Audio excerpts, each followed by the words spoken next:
En línea de teléfono está Torcuato Socio, que es director ejecutivo de ADC. ADC es la Asociación por los Derechos Civiles. Socio Jorge Lanata, buen día.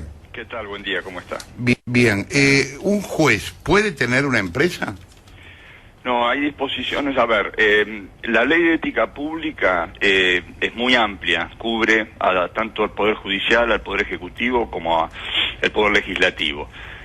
Y tiene una serie de disposiciones que remiten después, estos artículos remiten al Código Penal, que establecen una cantidad de limitaciones, pero que están más orientadas, son leyes que llevan inclusive, en ese momento los legisladores eran Rucauf y Pierri, están más orientadas a que no haya conflicto de intereses entre la actuación como funcionario del Poder Ejecutivo, Judicial o del Congreso, pero no establece con tanta claridad como lo hace la legislación chilena o inclusive más aún la legislación norteamericana, cuáles son los impedimentos que puede tener un juez, un diputado, un senador o el Poder Ejecutivo en cuanto a tener empresas o mantener sus posiciones en empresas privadas. O sea, la ley es incompleta, es buena desde el punto de vista que cubre a todos los funcionarios, pero después no establece con toda claridad como debiera hacerlo y como lo hace la legislación chilena, por eso está muy bien el ejemplo que usted da de Piñeira, pero sí tiene muchas normas que tienen que ver con, el no uso de testaferro, digamos, por ejemplo el artículo 38, que remite al 268 del Código Penal, donde claramente se plantean las cuestiones que tienen que ver con quiénes conducen esas empresas y en qué medida se puede probar rápidamente que quien conduce la empresa tiene un vínculo directo con el funcionario, ya sea integrante del Poder Judicial, etcétera, etcétera. O sea que bien leída y aplicada la Ley de Ética Pública, la Ley 25.188, habría elementos para hacer, buenas investigaciones alrededor de los distintos funcionarios de los tres poderes del Estado, ¿no? Cosa que no viene ocurriendo desafortunadamente en los años de democracia. Socio, buenos días. Maru Dufar lo saluda. ¿Qué tal? ¿Cómo está? Entiendo que el decreto 285/58 marca algunas especificidades respecto de esto que hablábamos para los jueces. Exacto. Y también ¿Lo puede comentar un poquito eso? Digo, nosotros habíamos visto ahí con Diego Leuco el artículo 9 que decía que por ahí es un poco general, pero quizá usted lo puede explicar mejor, que es incompatible la magistratura judicial con toda actividad política, con el ejercicio del comercio, con la realización de cualquier actividad profesional, salvo cuando se trate de defensa de los intereses personales, del cónyuge, Bueno, me parece que lo clave ahí es el ejercicio del comercio, ¿no? Exacto, pero lo que yo digo es las normas propias que tiene, por ejemplo, el Poder Judicial son realmente más restrictivas, como usted lo dice, que lo que prevé la Ley de Ética Pública. Las del Banco Central son más restrictivas aún, es decir, por ejemplo, el caso de Prat Gay, cuando él asumió la presidencia del banco, de presidencia del Banco Central, él abandonó completamente sus tareas particulares y esto quedó expresamente probado después, porque evidentemente después, no retomó esa actividad de asesoramiento privado. Es decir, hay normas específicas para cada uno de los poderes del Estado y no son tan específicas para el Poder Ejecutivo como debieran serlo. En el caso que usted me está planteando, sí, el Poder Judicial establece límites muy estrictos y que llevan prácticamente a que un juez de la Nación, en cualquiera de los niveles, nivel de primera instancia, segunda o ministro de la Corte, tienen muy restringidas sus tareas prácticamente a cero en cuanto a actividades comerciales y solamente pueden ejercer la docencia, es decir, están limitados solamente al ejercicio de la docencia. Pero son normas específicas que regulan normas a su vez que, el tronco es la Ley 25.188, que es la Ley de Ética Pública. No, lo entiendo, lo que pasa es que como está este decreto reglamentario respecto de lo que estamos tratando hoy en la mesa, me pareció oportuno mencionárselo. Y además porque tenía entendido que ejercicio del comercio implicaba no formar parte, por ejemplo, del directorio de la compañía que se tratare, pero que sí puede ser accionista. O sea, a ver si lo explico mejor, que la ley o la legislación vigente no lo inhibe de participar accionariamente de una empresa, sino de integrar cargos o de tomar cargos directivos. Sí, yo agregaría algo más.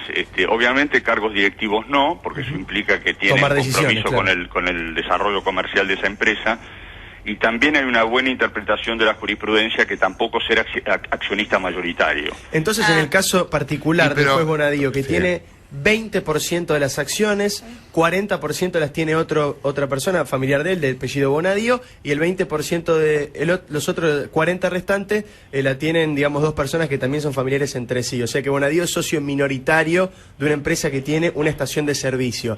Esto, digamos, ¿se choca o no? ¿O cuánto se choca con el artículo 9 de lo que está, del decreto que estaba recién contando Maru? Bueno, a ver, si se hace una interpretación, en estos casos es una interpretación de la justicia, que la podrá hacer en este caso Ercolini, es decir, no está previsto estrictamente. Lo que pasa es que si uno tiene un 20% de una empresa, si bien no tiene la mayoría, pero puede tener un importante, digamos, manejo indirecto. Es decir, si yo tengo el 20%, soy el 20% accionista de una empresa, no es lo mismo que si voy a la bolsa y me compro el 1%. O sea que ya ahí entra a jugar, claro.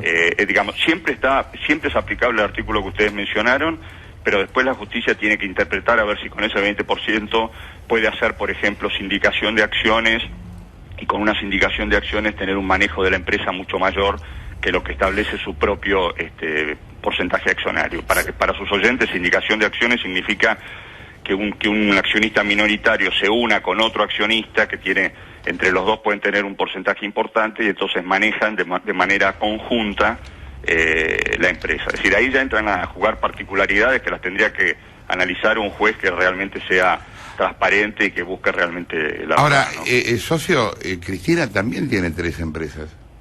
Sí, por eso. Lo que pasa es que desafortunadamente, y en esto no entro en una consideración específica respecto de esta presidenta o de presidentes anteriores, pero la ley de ética pública no es tan precisa respecto de estos impedimentos que sí han establecido el decreto que mencionó su colaboradora. Es decir, exacto. Es decir, la ley de ética pública no establece restricciones tan precisas a la tenencia o participación de un funcionario público del Poder Ejecutivo en lo que son empresas privadas. Pero sí me parece importante recordarle a esa audiencia que el artículo 38 de esa ley dice que será reprimido con reclusión o prisión, etcétera, etcétera. O sea, establece cuál es la pena a quien tenga un enriquecimiento patrimonial apreciable suyo o de persona interpuesta para disimularlo. Sí, no, bueno, eso hemos visto que se puede tratar con mucha flexibilidad.